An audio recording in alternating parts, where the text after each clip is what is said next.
नमस्कार दोस्तों, मेरा नाम है Ashish Rathore. Indian rail dynamics channel में आपका स्वागत है। अगर आज मेरे चैनल पर नए आए, कंटेंट पसंद आए तो सब्सक्राइब करना मत भूलिएगा।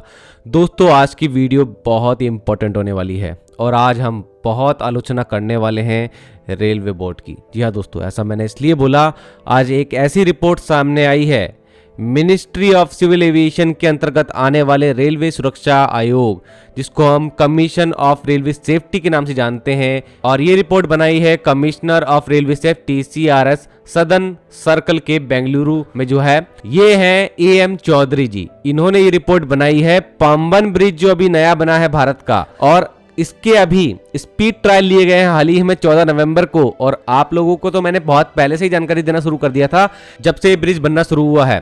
ये ब्रिज फरवरी 2020 में RVNL जो कि भारतीय रेलवे की कंस्ट्रक्शन कंपनी है, इन्होंने इस ब्रिज को बनाने का काम शुरू किया था।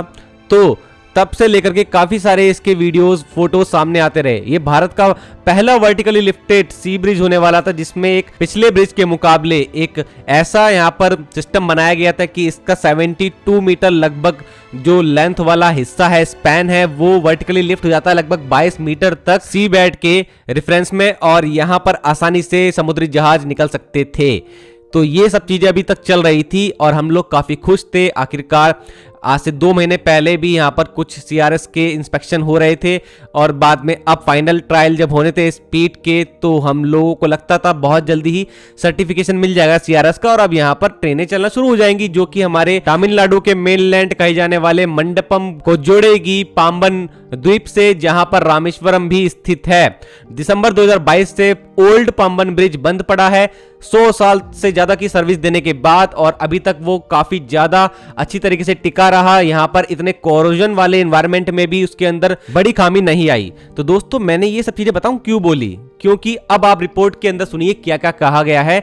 सबसे पहले तो AM चौधरी जी ने बताया कि जो 100 साल तक टिका रहा ब्रिज पुराना, उसके रिप्लेस में अगर कोई नया ब्रिज बना है तो वो ब्रिज अगर सबसे खराब ब्रिज अगर कहा जाए तो उसमें कोई दो राय नहीं होगी। उन्होंने ऐसा कहा, इस ब्रिज को खराब कहा जो अभी नया बनके तैयार हुआ है। ये कितनी बड़ी बात उन्होंने बोली है। और क्योंकि उन्होंने कहा कि 100 साल पहले जो ब्रिज बना, उस टाइम पर इतनी टेक्नोलॉजी नहीं थी, इतनी इंफॉर्मेशन नहीं थी, लेकिन फिर भी वो आज टिका रहा। लेकिन आज इतना सब कुछ होने के बाद भी अगर कोई बैड एग्जाम्पल हो सकता है ब्रिज बनाने का, तो वो यही है जो आज पाम्बन ब्रिज बन करके तैयार हुआ है। ये जो लाइन बोली है CRS ने, ये काफी ज्यादा हर्ट कर रही होगी आप लोगों को भी, और मुझे भी काफी दुख हुआ ये सब पढ़ करके। आगे उन्होंने कहा, बहुत ही बड़ी इंपॉर्टेंट चीज उन्होंने बताई, आप सुनते रहिए। आप इतनी सारी खामियां निकाली हैं, इतनी सारी खामियां निकाली हैं। 8 पेज की जो PDF निकल के आई है रिपोर्ट की, उसको पढ़ना मुश्किल हो गया दोस्तों। मैं आपको बस ऊपर ऊपर से कुछ ही जानकारी दे पाऊंगा, आप भी इस PDF को जरूर से पढ़िएगा। सबसे पहले उन्होंने कहा कि इस प्रोजेक्ट में प्लानिंग स्टेज से लेकर के एग्जीक्यूशन में ही गलतियां पाई गई हैं। ये बड़ा सवाल भी खड़ा करता है रेलवे के ऊपर। उन्होंने बताया, research, design and standard organisation जो कि RDSO रेलवे का एक विभाग है, जो रेलवे के अंदर इंफ्रास्ट्रक्चर से लेकर के रोलिंग स्टॉक तक की हर एक जो भी चीज यहाँ पर होगी, उनका एक स्टैंडर्ड नियम कायदे उनके पास मौजूद है, और इन सभी मापदंडों के अकॉर्डिंग ही वो इन सभी जो हमारे इंफ्रास्ट्रक्चर बनके तैयार होते हैं, इनकी टेस्टिंग भी करते हैं फाइनल में। तो उन्होंने बताया जो वर्टिकली लिफ्टेड हिस्सा है, उसका गर्डर जो है, वो जो डिजाइन किया गया है वो नॉन RDSO स्टैंडर्ड पर डिजाइन किया गया है और फॉरेन कोड्स का इस्तेमाल किया गया है इसको डिजाइन करने में। मतलब RDSO के स्टैंडर्ड के अकॉर्डिंग वो तैयार नहीं हुआ, ऐसा उनका कहना है। उनका कहना है इस तरीके के इंपॉर्टेंट प्रोजेक्ट के लिए स्टैंडर्ड प्रैक्टिस होती है कि TAG टेक्निकल एडवाइजरी ग्रुप तैयार किया जाता है, मतलब इसको बनाया जाता है। तो ये भी फॉर्म नहीं किया गया। बाद में बताया गया कि डॉक्यूमेंट्स के एनालिसिस करके ये भी पता लगता है कि रेलवे बोर्ड की हेल्प से RDSO ने अपनी जिम्मेदारी से पल्ला झाड़ लिया है कहीं ना कहीं। ये एक बड़ा इल्जाम लगाया गया है। और ये भी कहा गया कि रेलवे बोर्ड ने खुद अपने बनाए गए नियम कायदों का उल्लंघन किया है इस प्रोजेक्ट में। मतलब वो भी बहुत ज्यादा ढिलाई बरत रहे थे। और ये भी कहा गया कि रेलवे बोर्ड ने कहीं ना कहीं RDSO को साइड में रख दिया इस प्रोजेक्ट में, और ये एक बड़ा इल्जाम लगाया गया है। और आगे चलिए, इवन जो गर्डर की प्लेट्स रखी गई हैं इस प्रोजेक्ट में, तो वो गर्डर जो है वो भी RDSO के स्टैंडर्ड के अकॉर्डिंग नहीं है। इसका मतलब मेन स्पैन गर्डर में ही प्रॉब्लम नहीं है, पूरे गर्डर जो लगाए गए हैं इस प्रोजेक्ट में, उनको भी RDSO स्टैंडर्ड पर नहीं बनाया गया है। अब आती है वेल्डिंग की बात, तो वेल्डिंग भी सही से नहीं पाई गई है। बैड प्रैक्टिसेस देखी गई है वेल्डिंग के टाइम पर, और यहाँ पर भी रेलवे बोर्ड के अप्रूवल के बिना ओवरहेड वेल्डिंग का जो यूज किया गया है उसमें देखा गया कि 36% तक का रिडक्शन देखा गया है स्ट्रेस कैरिंग कैपेसिटी में इस ब्रिज के कंपोनेंट्स में, जहां जहां वेल्डिंग हुई है इस तरीके की। अब सदर्न रेलवे जिनकी सुपरविजन में भी ये काम हो रहा था, तो देखा गया कि सदर्न रेलवे ने 20% वेल्डिंग को चेक ही नहीं किया इस प्रोजेक्ट में और ना ही सुपरवाइज किया इस वेल्डिंग को होते हुए। तो मतलब ब्रिज की 20% जो वेल्डिंग हुई है वो इनकी सुपरविजन में हुई ही नहीं। और आपको एक बहुत बड़ी बात बताऊं, कोरोजन से रिलेटेड जो जंग लगना होता है, तो जब 11/7/2024 ये जो डेट है, इस डेट में एक बार पहले भी CRS आए थे यहाँ पे, तब उन्होंने देखा था कि कोरोजन कुछ कंपोनेंट्स में होना शुरू हो गया था। मतलब कि यहाँ पर भी सही प्रैक्टिसेस का पालन नहीं किया गया है। कोरोजन से बचाने के लिए जो भी यहाँ पर उपाय करने थे वो नहीं किए गए हैं। तो ये भी एक बड़ी अहम बात है दोस्तों। इस तरीके के इलाके में ऐसा ब्रिज जब बनाया गया है तो इसकी उम्र कितनी रहने वाली है, बहुत ही कम, अगर इस तरीके से यहाँ पर ये सब चीजें देखने को मिल रही हैं। अब यहाँ पर बहुत सारी गलतियां तो निकली हैं, मैं आपको बहुत कम ही बता रहा हूँ अभी तो। और बात ये भी है कि कमीशनिंग से पहले यहाँ पर कुछ रेक्टिफिकेशन भी करना पड़ेगा। ऐसा नहीं है कि अभी पूरी तरीके से खराब हो गया ब्रिज, जिसमें कमीशनिंग की जा सकती है, लेकिन काफ़ी चीज़ें करना पड़ेंगी। जो इसके अंदर एच बीम है, उस एच बीम के ऊपर जो गर्डर रखा है उसके बीच में जो इलेक्ट्रोमेरिक रबर बैड लगी है, वहां पर 5 mm का गैप पाया गया है। और आप ये देख रहे हैं ये गैप कितना इंपॉर्टेंट हो जाता है, वाइब्रेशन कितना जनरेट होंगे अगर ये गैप आ रखा है एच बीम और उसके ऊपर रखे गर्डर के बीच में। तो इसको भी रेक्टिफाई करने को कहा गया है। गैप पाया गया है फ्री रेल जॉइंट में 12 mm का, और जहां जहां ये पाया गया है उन सभी जो स्लीपर्स है उनकी जानकारी भी यहाँ दी गई है। स्पेसिफिक कुछ स्लीपर्स है, कुछ जगहें हैं। और ऐसा ही एच बीम और गर्डर जो है जहां पे गैप पाया गया है 5 mm का रबर बैड में, तो वहां पर भी कुछ स्पेसिफिक गर्डर्स हैं, उनके लिए भी वहां पर सारी जानकारी दी गई है कहां कहां पर रेक्टिफिकेशन करना है। और जो मेन लिफ्टेड स्पैन है वहां पर भी दोनों जो साइड होने वाली हैं इस स्पैन की, वहां पर भी साइड जो जॉइंट है वो लूज पाया गया है। और यहां पर कुछ नॉकिंग साउंड भी ऑब्जर्व की गई स्पीड ट्रायल के टाइम पर। स्पीड ट्रायल में अलाइनमेंट ऑफ ट्रैक भी प्रॉपर नहीं पाया गया है इस प्रोजेक्ट में जो ट्रैक बिछा है।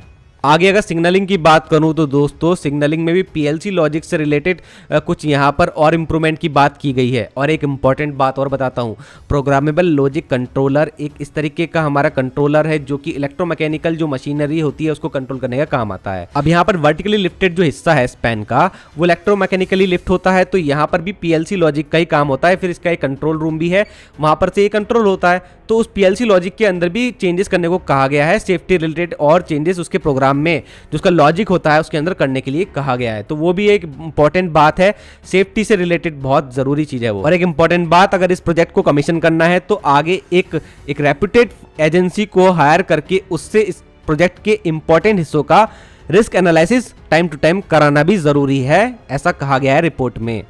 और एक इंपॉर्टेंट बात आखिरी में और मुझे पढ़ने को मिली कि पुराने ट्रेन्स को डाइवर्ट कर दिया जाएगा और ट्रेनों का जो संचालन अभी तक बंद पड़ा है वो चालू किया जा सकता है।